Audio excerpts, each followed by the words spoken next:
আসসালামু আলাইকুম। আইএলটিএস পরীক্ষা নাকি পরিবর্তিত হতে যাচ্ছে।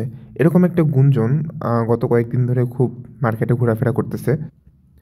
চলুন জেনে নেওয়া যাক কীরকমভাবে আপনার আইএলটিএসের লিসেনিং, রিডিং, রাইটিং এবং স্পিকিং পরিবর্তন হতে যাচ্ছে।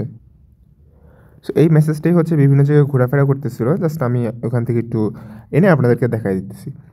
সেখানে বলতেছে 2025 সাল থেকে আইএলটিএস পরীক্ষার ফরম্যাট বেশ কয়েকটি গুরুত্বপূর্ণ পরিবর্তন আসছে। এই পরিবর্তনগুলো পরীক্ষার প্রাসঙ্গিকতা এবং বিশ্বব্যাপী পরীক্ষার্থীদের জন্য পরীক্ষাটি আরও সহজলভ্য করা হয়েছে। আর প্রধান আপডেটগুলো নিম্নরূপ।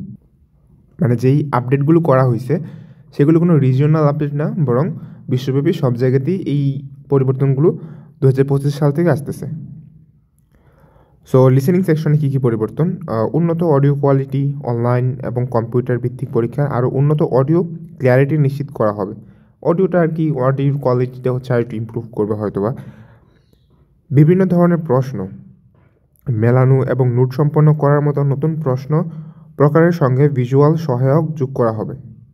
আচ্ছা, সো ওই যে চিত্র আপনার ওই অনেক আগের ক্যামব্রিজগুলোতে বিভিন্ন ছবি দিয়ে থাকতো না, ওইরকম ছবিটাই আবার হয়তোবা আসতেছে। ছবির মাধ্যমে কয়েকটা প্রশ্ন আপনারা যদি আগের ক্যামব্রিজগুলোই টুলটান আপনারা পাবেন। ওই রকম প্রশ্ন হয়তোবা আবার আসতেছে, অথবা ম্যাপের যেই ম্যাপ প্রশ্ন টাইপটা আছে সেটার ইউজ হয়তোবা বা সেটার এখন আগে থেকে বেশি আসতে পারে। ম্যাপ কিন্তু খুব রেয়ারলি আসে রিসেন্ট এক্সামে বা গত কয়েক বছর ধরেই, কিন্তু এখন থেকে হয়তোবা সেটা আরও বেশি আসতে পারে। পাশাপাশি ওই লেবেলিং টাইপ ওই জিনিসগুলো বেশি আসতে পারে। সো ওই আপনার আইএলটিএস এক্সাম আবার আগে যেরকম ছিল, পূর্ববর্তী ক্যামব্রিজগুলো যেরকম, ওই দিকে আস্তে আস্তে আবার ফিরে যাচ্ছে মনে হইতেছে। আচ্ছা, রিডিং সেকশন ভিজুয়াল সহায়ক সংযোজন, গ্রাফ, চার্ট এবং ডায়াগ্রামের তথ্য বিশ্লেষণ করতে হবে যা বাস্তব জীবনের পরিস্থিতি প্রতিফলিত করবে। সো এটা কীরকম হতে পারে? আমার মনে হয় হাঙ্গার ইন্ডেক্স থাকে না, তারপর আপনার ইনইকুয়ালিটি ইন্ডেক্স, এরকম কোনো একটা প্রতিবেদনের গ্রাফ, পাই চার্ট অথবা আপনার ডায়াগ্রাম কিছু একটা হয়তোবা দেয়া থাকবে বাস্তব জীবনের কিছু একটা, ওয়ার্ল্ড ওয়াইড পাবলিশ করা হয়েছে কোনো একটা রিসার্চ এরকম। সো ওইটার থেকে হয়তোবা আপনাদের রিডিং আসতে পারে, মানে ওইটা দেখে দেখে বুঝে বুঝে আপনাদেরকে আনসারগুলো করতে হবে। হয়তোবা সাথে প্যাসেজও থাকবে, প্যাসেজের সাথে আপনার ওই ভিজুয়ালের জন্য এই বার চার্ট অথবা পাই চার্ট, গ্রাফ চার্ট এগুলো দিয়ে দিতে পারে। সহজ নির্দেশনা প্রশ্নের নির্দেশনাগুলো আরও স্পষ্ট ও সহজবুদ্ধ করা হবে। মানে এটা দ্বারা হয়তোবা মিন করতেছে যে আপনার প্রশ্নটাকে আরেকটু ইজি করা হবে। অনেকের প্রশ্ন বুঝতে কষ্ট হয়, এটাকে হয়তোবা ওরা এখন একটু ইজি করবে। ওকে, রাইটিং সেকশন বর্ধিত টাস্ক 1 একাডেমিক। সো একাডেমিকদের জন্য কী কী আছে? জটিল গ্রাফ যেমন কম্বিনেশন চার্ট এবং 3D ডেটা উপস্থাপন অন্তর্ভুক্ত করা হবে। এটার মানে আসলে কি? এটার মানে ধরেন আপনার একই সাথে একই প্রশ্নের মধ্যে আপনার বার এবং পাই চার্ট, অথবা বার এবং লাইন গ্রাফ, বার টেবল, পাই চার্ট টেবল একসাথে আসতে পারে। ঠিক আছে? সো কম্বিনেশন আপনি প্রশ্ন পেতে পারেন। এবং 3D ডেটা উপস্থাপন বলতে আমার মনে হয় যে এখানে আপনার প্রশ্নগুলোকে আরও মানে 3D প্রশ্ন করবে আর কি। আমরা এখন যেরকম 2D প্রশ্ন দেখি, হয়তোবা ওরা প্রশ্নগুলোকে 3D করবে। নতুন একটা ক্যামব্রিজ যখন রিলিজ হবে তখন ব্যাপারগুলো আরও ক্লিয়ার হওয়া যাবে আর কি। সো ওয়েট করতেছি ক্যামব্রিজ 20-র জন্যে, দেখা যাক সেখানে কীরকম এডিশন আসে। আর 3Dর ব্যাপারটা কনফিউজড আমি, সেখানে কী দিতে পারে দেখা যাক। আমার মনে হয় জাস্ট ওই যে আপনার ছবিগুলো যে প্রিন্ট করা হয়েছিল 2D প্রিন্ট, হয়তোবা সেগুলোকে 3D প্রিন্ট করবে। আপনার ডায়াগ্রামের ক্ষেত্রে হতে পারে বিষয়টা। আর দেখা যাক সামনে কী আসে। আধুনিক টপিক টাস্ক 2 প্রবন্ধের বিষয়গুলো ডিজিটাল যোগাযোগ, কৃত্রিম বুদ্ধিমত্তার নৈতিকতা এবং বৈশ্বিক স্বাস্থ্য চ্যালেঞ্জ অন্তর্ভুক্ত থাকবে। আচ্ছা, সো এইখানে আপনার এই বর্তমান সময়ে যে হট টপিকগুলো আছে, ঠিক আছে, এগুলো কিন্তু আমাদের সচরাচর আসে না। আমরা সচরাচর শুধু পিপল, প্লেস, ফুড টুড এই বিষয়গুলো নিয়ে আমাদের রাইটিংগুলো আসে। রাইটিংয়ে তো ফুডও আসে না, স্পিকিংয়ে আর কি। আচ্ছা, যাই হোক, সো এই মানুষ টানুষ অথবা আপনার এই মানুষের চিন্তাধারা, এটা ওইটা, এডুকেশন, ট্রাভেল, এই সিম্পল জিনিসগুলো আসে। বাট এখন থেকে হয়তোবা আপনার আধুনিক যে জিনিসগুলো আছে, সো বেসিক্যালি আপনার জেনারেল নলেজ বাড়াইতে হবে। ঠিক আছে? আপনি বৈশ্বিক উষ্ণায়ন নিয়ে তেমন কিছু জানেন না, জানতে হবে এখন থেকে।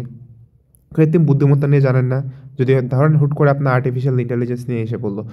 এতদিন পর্যন্ত এরকম জিনিস আসতো যেগুলো জেনারেল ছিল, সবার ধারণা আছে কম বেশি, বাট এখন থেকে এই নতুন জিনিসগুলো আসতে পারে, ঠিক আছে? সো ডিজিটাল যোগাযোগ, কৃত্রিম বুদ্ধিমত্তা, নৈতিকতা এবং বৈশ্বিক স্বাস্থ্য চ্যালেঞ্জ। সো আপনাদের জেনারেল নলেজটাকে একটু ইনক্রিজ করতে হবে আর কি। স্পিকিং সেকশন এখানে কি থাকবে? ভার্চুয়াল পরীক্ষা। যারা সশরীরে পরীক্ষায় অংশ নিতে পারবেন না তাদের জন্য ভার্চুয়াল স্পিকিং টেস্টের বিকল্প থাকবে। এটা হয়তোবা বাসায় বসে দেওয়া যাবে, এরকম একটা স্পিকিং হয়তোবা আপনার ওয়েবক্যাম ওপেন থাকতে হবে এবং আপনি বাসায় বসে এক্সামটা দিতে পারবেন। আই থিঙ্ক এটাই মিন করতেছে।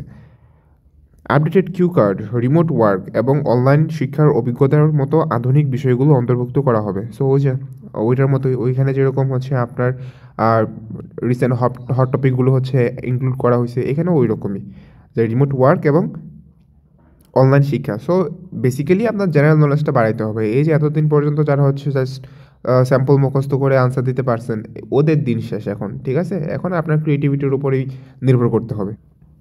তো দেখা যাক হচ্ছে কী কী অ্যাড করে, আর আমরা হচ্ছে কিছু ম্যাটেরিয়াল পাই, তারপর আপনাদেরকে নতুন নতুন জিনিস শেখানো হবে ইনশাল্লাহ। ওকে, তারপর হচ্ছে পরীক্ষা পরিচালনা। এখানে কী কী আছে? অ্যাডাপটিভ লিসেনিং প্রশ্ন। প্রার্থীর পারফরমেন্সের উপর ভিত্তি করে বিভিন্ন স্তরের প্রশ্ন অন্তর্ভুক্ত থাকবে।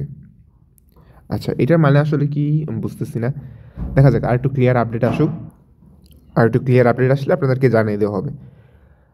ওকে, তো কম্পিউটার ভিত্তিক পরীক্ষার ঐচ্ছিক বিরতি সেকশনের মধ্যে ছোট বিরতি অনুমতি থাকবে। সো যারা কম্পিউটার বেস এক্সাম দেবেন, দুইটা সেকশনের মধ্যে আপনি একটা বিরতি নিতে পারবেন। উন্নত ডিজিটাল ফিচার, নতুন টিউটোরিয়াল এবং সাপোর্ট টুল যোগ করা হবে যা প্রথমবার কম্পিউটার ভিত্তিক পরীক্ষা দিচ্ছে এমন পরীক্ষার্থীদের সাহায্য করবে। সো হয়তো বা আপনাদের নতুন কিছু ফ্যাসিলিটিস বা এমিনিটিস ইনক্লুড করা হবে কম্পিউটার বেসড এক্সামে, যেটা আপনার এক্সামের এক্সপিরিয়েন্সটাকে আর একটু বাড়াবে আর কি।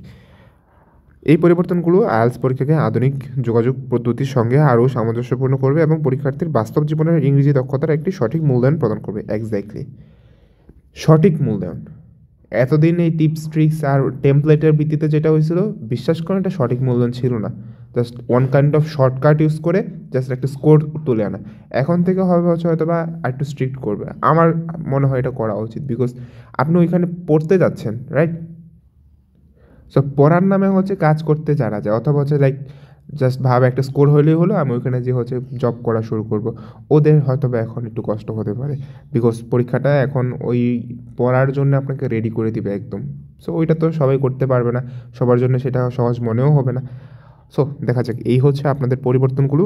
আর একটু আপডেট আসুক, হয়তো বা আগামী 1-1.5 সপ্তাহের মধ্যে আরও কিছু আপডেট আসবে, তো তখন আপনাদেরকে জানিয়ে দেওয়া হবে। আসসালামু আলাইকুম।